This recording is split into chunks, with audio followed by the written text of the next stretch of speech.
Bismillahirrahmanirrahim. Elhamdülillah vahde ve salatu ve selamu ala men la nebiyye ba'de ma ba'd. Selamun aleyküm ve rahmetullahi ve berekatuhu. Elhamdülillah biz Usul-u Sünnə Risaləsini oxumaqla davam edirik. İbn Əbi Zəmənin rahimehullah və artıq 41-ci fəsildir. Ümumən kitab 42 fəsildən ibarətdir. Və Şeyx rahimehullah burada bidət əhlindən, hava əhlindən oturmağı qadağan olmağından danışır. Yəni əhl-i sünnənin üsulundan biri budur. Yəni bidət əhlindən oturmağı qadağan olması. Yəni əhl-i sünnə fikir verirsiniz, bu məsələ yəni usul kitablarında qeyd olunur. Usul kitablarında qeyd olunur. Çünki məqsəd var. Məqsəd var. Bidət ən təhlükəli məsələlərdən biridir İslam üçün. Ən təhlükəli. Hətta küfürdən də təhlükəlidir. Çünki biz kafirləri bilirik, kafirdir, xaçdan gedir, biri zınqırovla gedir, biri nənə gedir, cürbəcür. Amma bunlar İslamın içindədir, müsəlmanların arasında. Və hər bir bidətçi və hər bir bidət olmaqla, etməklə sünnədən uzaqlaşmaqdır. Sünnəni tərk eləməkdir. Sünnəni yaddan çıxartmaqdır. Yəni, o qədər məsələlər var, sünnədir, lakin bu saat görürsən, çox tərəflər heç bilmir sünnədir. Ki, amanlara danışsan, görürsən, bidətdə elə bidətlər eləyir ki, vaxtında hamısın. Deyirsən, bidədir, qəbul eləmir. Lakin sünnəni deyirsən, bilmir, xəbəri yoxdur. Ona görə bidət təhlükə olmağı barədə Peyğəmbər sallallahu əleyhi və səlləm çıxışlarında da və deyirdi ki, hər bidət zəlalətdir və hər zəlalət oddur. Hər bidət zəlalətdir və hər zəlalət oddur. Bidət, biz deyəndə qardaşlar, bidət. Yəni, dini məsələlərdə olan, dünyavi məsələlərdə yox. Bidət nədir? Bidət yenilik. Dünyavi məsələlərdə bidət olar, yəni yenilik. İnkişaf olar. Yəni, İslam inkişafın əleyhinə deyil. Amma qadağan olunan bidət nədir? Yenilik dində. Dində olmaz. Çünki din Peyğəmbər sallallahu əleyhi və səlləm vaxtında nə idi? Odur. Din Peyğəmbər sallallahu əleyhi və səlləm vaxtında necə idi? O cürdür. Ona görə Peyğəmbər sallallahu əleyhi və səlləm həcci də edəndən sonra artıq çünki Peyğəmbər sallallahu əleyhi və səlləm həcc sonunda elədi, həyatının sonunda. Ondan qabaq ümrə eləmişdi, 4 ümrə, həcc eləyə bilmirdi. Həyatının sonuna yaxın həcc elədi və onunla İslam bitdi. Yəni 5 şərt, şəhadət, namaz, oruc, zəkat, həcc. Allah Teala ayə göndərdi ki, Əl-yevmə əkməltu ləkum dinəkum. Sizin dininiz tamamlandı. Və bu, Ərəfə günü nazil olub. Ərəfə günü, Peyğəmbər sallallahu əleyhi və səlləm vəda həccində. Zilhiccənin 9-u. Və necə İmam Malik deyib, rahimehullah, İmam Malik sözü Əhl-i Sünnə və Cəmaət ümumiyyətlə şüarlardandır. İmam Malik bir sözü var, deyir ki, əgər bir şey o vaxtı din deyildisə, indi də din deyil. Yəni, Peyğəmbər sallallahu əleyhi və səlləm qəsd edir. Yəni, demək istəyir ki, o vaxtı nə din idisə, indi də o din sayılır. Vəssalam. Yəni, bidət din sayılmır. Bidət din sayılmır. Və bidətin zəlalətləri, fəsadları çoxdur.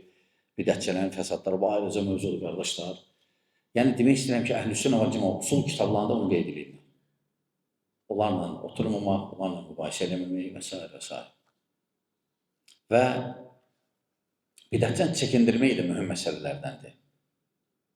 Bidətdən çəkindirmək də mühüm məsələlərdəndir. Və sadəcə bidətdən çəkindirəndə və ya bidətçidən çəkindirəndə qəsd olmalıdır, Allah rızası üçün, Allah üçün və elmlə, aydındır. Yəni, tutaq ki, mənim səndən xoşum gəlmir. Qurtardırsan, bidətçisən. Necə bəzi səfihlər belə təqdim edir, sələflərin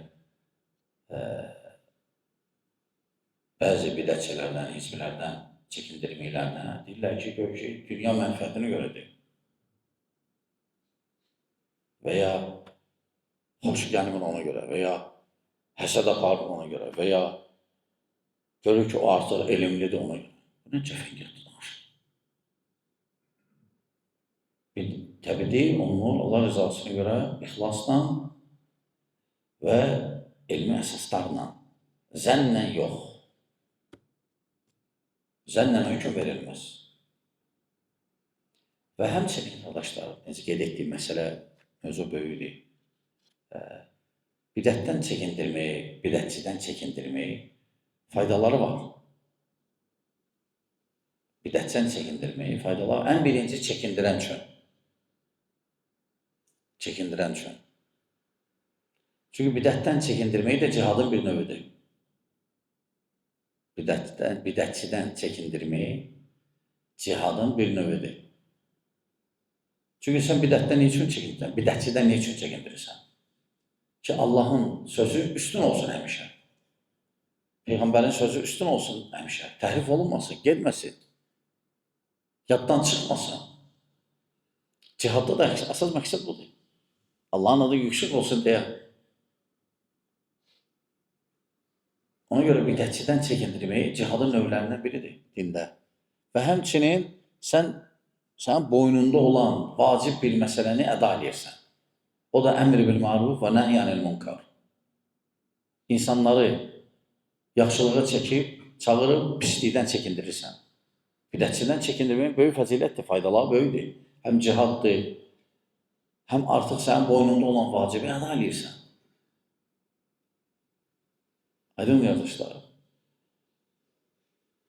Həmçinin bidətçidən çəkindirməyin. Birinci, çəkindirənin özünə aiddir. İkinci, kimdən ki çəkindirilir. Məsələn, filan kəs deyilib bidətçidir. Kimdən? Onu barədə. Ki, hətta tərk eləyər. Sələf oynamayın. Sadəcə hikmət, məsləhə, məfsədəni nəzərə alın. Məsləhət və məfsədəni, xeyir və zərəri nəzərə alın. Bəziləri birbaşa bidətçi deyib, hökm verir. Bəziləri gözləyiblər. Məsələn, Şeyx Rabi, rahiməhullah. Şeyx Rabinin mumiyalar və s. hizbilər, onlar həddadi kimi təbliğ edirlər. Hansı ki, Şeyx Rabi kimləri ki, bidətçi deyib, gözləyib nə qədər? İllər gözləyib. Lakin görüb ki, islah olmuyor adam. Elə bir vəziyyət olur ki, susmaq özü xəyanətdir. Susmaq özü xəyanətdir. Ona görə bidətçinin çəkindirəndə faydalanan ki, hətta tərk eləyər. Tərk eləyər. Həmçinin faydalanan ümumən müsəlmanlar üçün. Ümumən müsəlmanlar üçün. Ümumən müsəlmanlar üçün necə faydası var? Hamı biləcək ki, bidətçidir və salam. Dinlərin qoruyucu ilə, azmıca ilə. Azmıca ilə. Salamat qalacaqlar. Və bölünməyəcə ilə. Çünki bidət bölür. Sünnə birləşdirir. Bidət bölür. Hər bir bidət bölür cəmaatı. Ona görə qardaşlar, yəni evlərdən nədir? Susmaq, yəni. Susmaq. Ən azından sən əgər kiməsə bidətçi demirsənsə, əgər ciddi məsələlər var, məsələn, məsləhəyə baxsan, məfsədəyə baxsan, xeyrə, zərərə, ən azından məsləhət görməməlisən. Ən azından çəkindirməlisən, kim sənə məsləhət eləsə, deyilən məsləhət deyil. Əlhamdülillah, salamat qardaşlar var da qulaq olaraq. Yəni, bu həsəd baxılıqdan deyil. Yəni, biz nəyin şahidiyik qardaşlar meydanda? Kimdən ki çəkindirmişik, billah həsəd baxılıqdır. Həsəd baxılıq nə dəxli var bu söhbətə? Yəni, məyər hələ belə çəkindirilib, yox. Hələ belə çəkindirilib, yox. Nə həsəd baxılıq? Ciddi məsələlər olub, ona görə çəkindirilir. Və sadəcə həmçinin bidətdən danışanda bidətçiləri tərk eləmək, həcrləmək və s.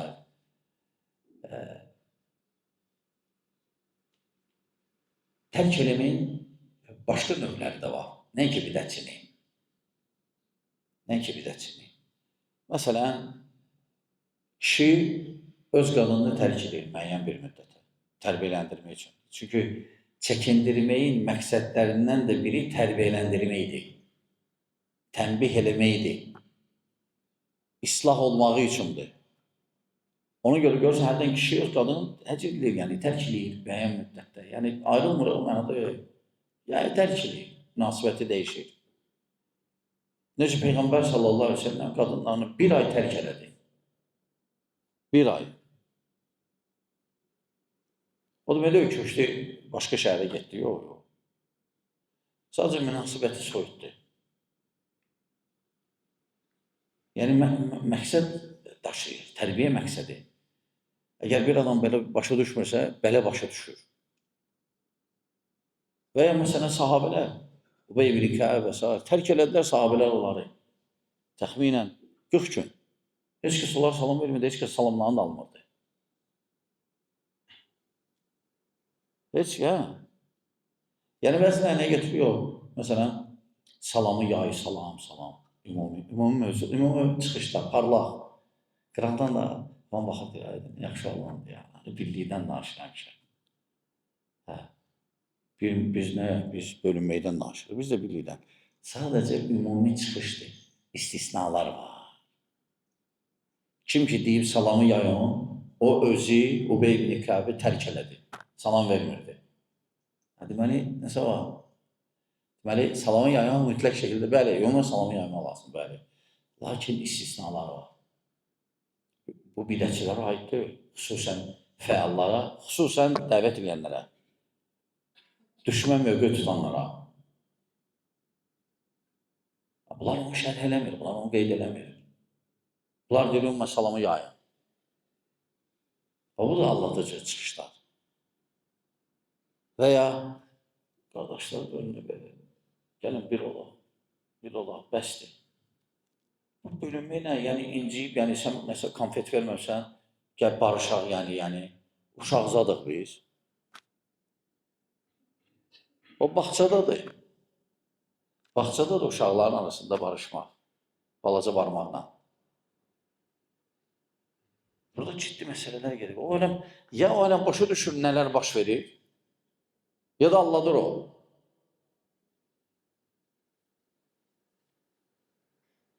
Həmçinin, qardaşlar, həcrin növlərindən tərk eləmək, həmçinin.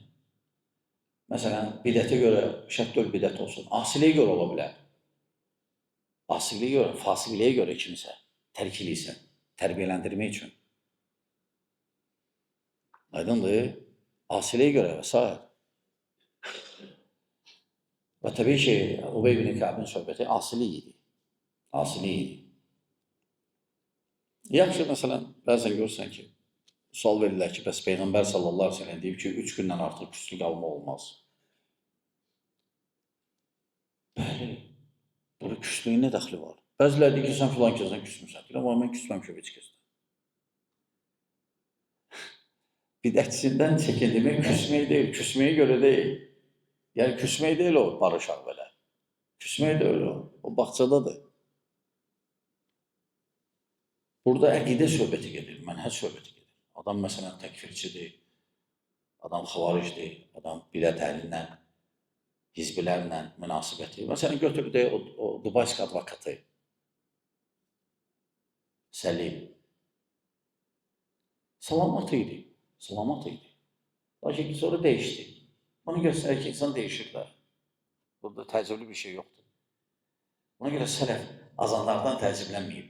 Sələf sabit qalanlardan təəccüblənib. Bu boyda, söz söhbətdə, bu boyda fikirlərin içində, bu boyda dünya lap dəhşətdir. Lakin sabit qalmaq. Yəni, biz onun nə alacağımız verəcəyim, heç nə yoxdur. Adam sadəcə azı fikirləndi. Nə deyir? Deyir ki,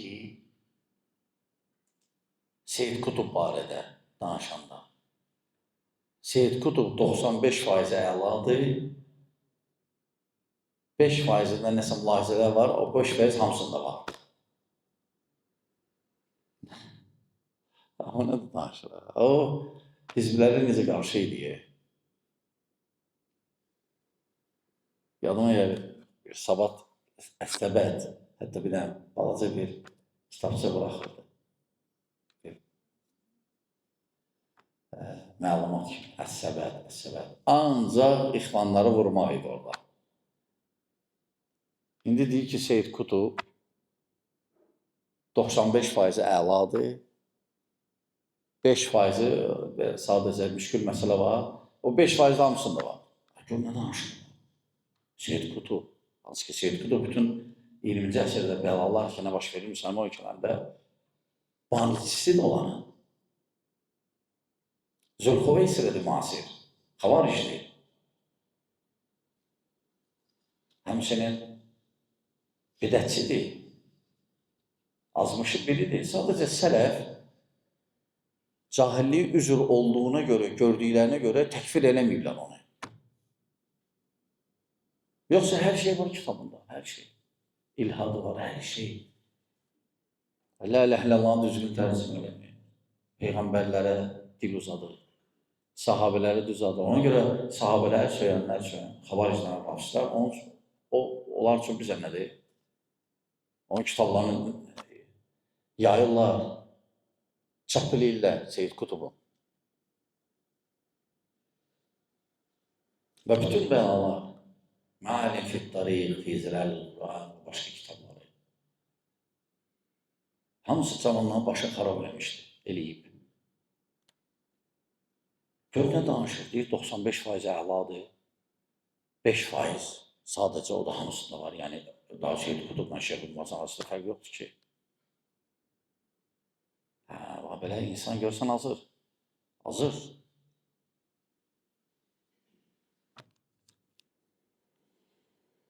Ona görə o hədis ki var, 3 gündən artıq küslük almaq olmaz. O dünyavi məsələləridir.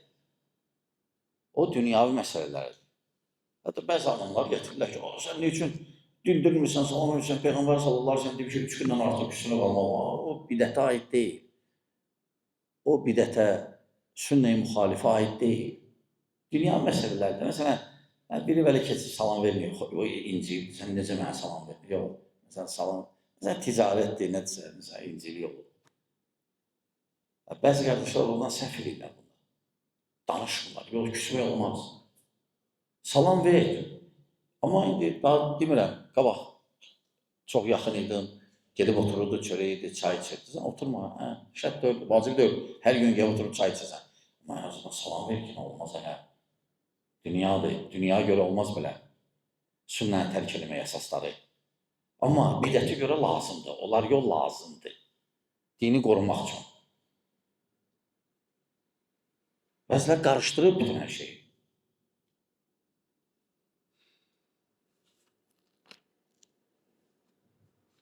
Ona görə bidətçilərdən şəriətimiz nə deyib? Yəni, onları tərk eləmək, onlarla oturmamaq, onlarla danışmamaq, onlara salam verməmək, qulatlarından hətta salamı almamaq,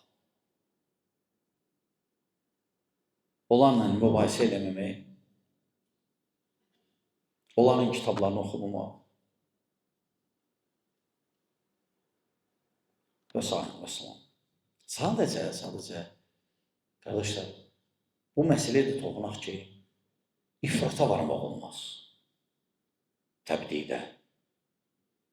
İfrata varmaq olmaz. Bunu qeyd edəyək. İfrata necə varsan, nə oldu bidətçi? Nə oldu bidətçi olmasa da? Birinci bidətçi sənin şirk deyil. Hər adamın bunu deməyi düzgün deyil. Bu məsələlə alimləri qaytarmaq lazımdır. Necə ki, təkfirdə, düz deyil. Sual versin ki, təkfir, bidə, təbdi, təkfir və təbdi eynidir. Eyni ola bilən hansı cəhətdən. Amma mütləq şəkildə eyni deyil o. Çünki biz görürük, sələflər təbdi eləyiblər. Amma təkfirdə ehtiyatlı olublar. Elə deyil. İbn Ömər radiyallahu anhuma Sahih Müslimdə birinci hədisdir. İmam Müslim birinci ondan başlayır o hədisdən. Gəlirlər Bəsrədən yanına, Kəbəyə. Görürlər, sahabə oturub, İbn Ömər radiyallahu anhuma. Deyirlər, bəs Bəsrədə bizdə cəmanı çıxıb deyirlər, qədər yoxdur. Qədər inkar edirlər. İbn Ömər nə deyir? Deyir, 250 il onları dəvət edib, bəlkə düzəldilər. və ya onlara hüccət çatsın və s. Yox, deyir ki, get onları deyin ki, rəssalam. Əgər onlar iman gətirməsə buna, mən onlardan uzaq, onlar da məndən. Rəssalam, getdi. Lakin biz bunu qeyd edəndə, deyirik həmçinin ifrata varmaq olmaz. Necə Həddadilər azıblar. Var mı saat Həddadilər? Mahmud Həddadın mənhəcində, üsulunda gedənlər. Hətta alimləri təbdir edirlər, yəni. Elə alimlər ki, bəli nələrisə olub, xüsusən qədimdə. İbn Həcər kimi, Nəvavi kimi, hətta Suyuti kimi və s. Hətta Suyuti və s. başqaları. İfrata varma olmaz toxunmaq olaraq. Bəli, olub olardı səhvlər. Bəli, lakin onlar alimdirlər. Onlar alimdirlər. Hətta Abu Hanifə barədə fikir versən, yəni Abu Hanifə barədə sərt sözlər var əvvəlki alimlərin.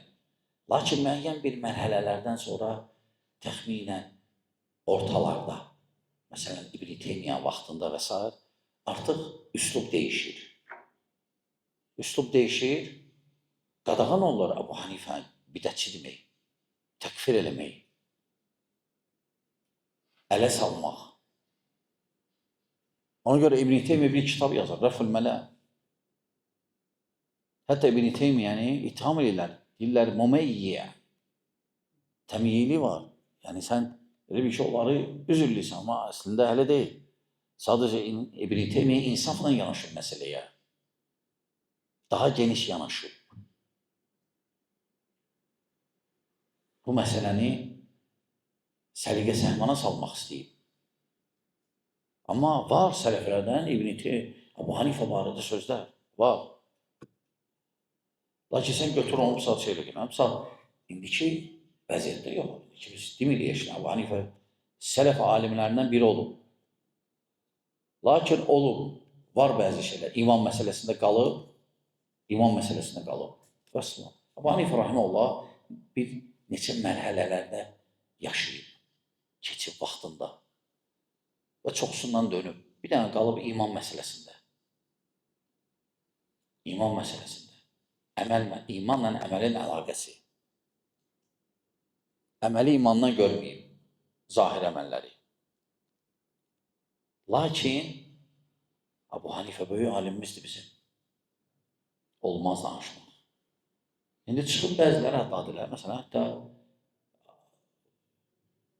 təkfir edirlər. Təkfir edirlər. İbn Həcəri təkfir edirlər. Nəvavini təkfir edirlər. Suyutini və başqaları. Olmaz. Necə ki, ifratı olmaz, həmçinin tafrit də olmaz. Və bəzilər ola baxıb, deyirlər, hamı sələfidir. O da olmaz. Biz bir nəyi görürük, qardaşlar? Görürük ki, məsələn, adamda xuruc var, adamda belə var, nə var. Əhl-i-sünnə usuluna müxalif. Deyirlər, sələfidir. Bu da düzgün deyil. Aydındır, qardaşlar. Yaxşı, keçək oxuyaq. Bu müqəddimə idi, lazım idi.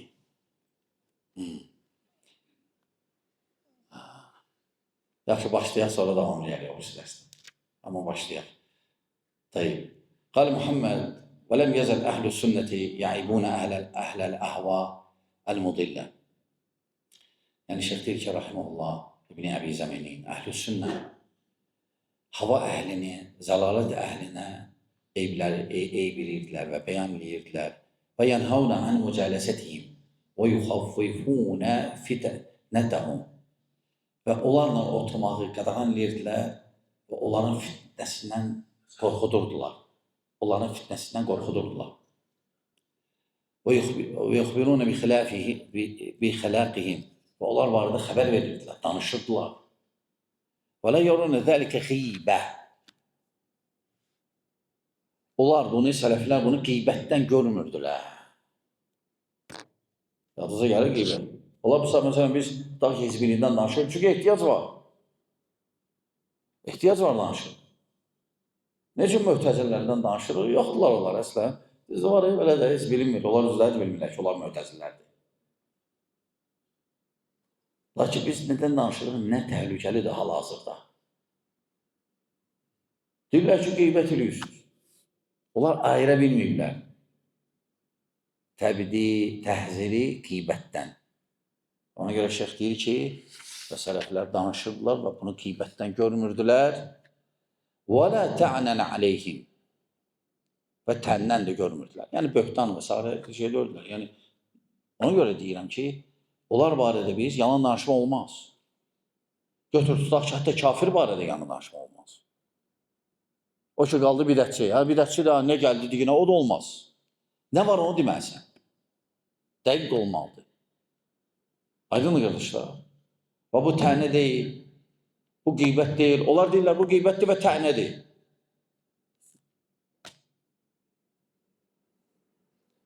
Bir dənə hədis oxuyaq dayı.